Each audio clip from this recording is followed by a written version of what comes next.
I was very lucky. I started piano lessons when I was about 10, and my teacher was a composer.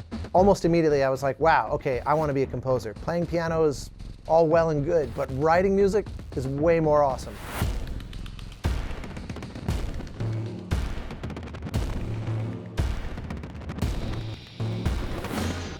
My name is Austin Wintory, and I'm the composer for Alien's Fireteam Elite.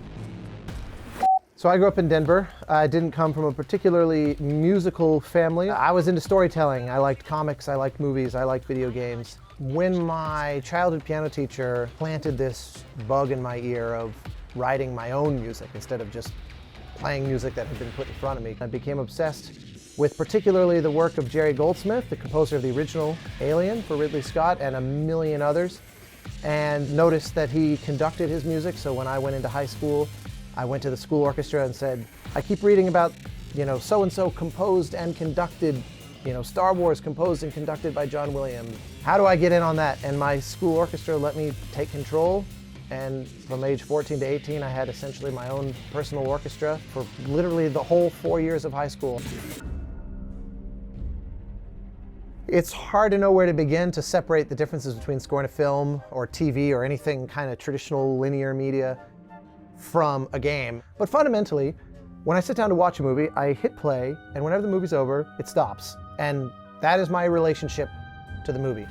Games, the music is interactive and it's dynamic. Players start to become more emotionally attached to it because they realize they're kind of driving it, and decisions they make will actually change what the music does. And if they like something, they can actually reproduce it. They can trigger it again, or they can actually actively kind of control it. And that's awesome. Because of the roots in the scores that came before, which were very heavily kind of experimental and a bit horror, especially Jerry Goldsmith's score to the first one, I knew that was going to be kind of the ingredients that I was starting with. So I was doing things like recording the sound of my own voice, speaking, passing it through tons of effects to kind of robotize it. And I did things where right next door to my studio was a restaurant that was undergoing renovations, and they kept drilling into my wall. And so I went and took some piezo mics that like a SWAT team would use around their neck, and I just put them against the wall and recorded the sound of their drill bits as passing through the wall into a piezo mic, and built textures and drones and things like that out of it. Similarly, there's a great instrument from the Renaissance called the serpent, which is literally a big giant curving kind of like bassoon-esque instrument. There's very few people in the world that even play it. Jerry used it in the original, and I thought, we gotta have some serpent in there. It's not an Alien score without serpent. In addition to that, I was able to record the orchestra itself in a slightly unusual way.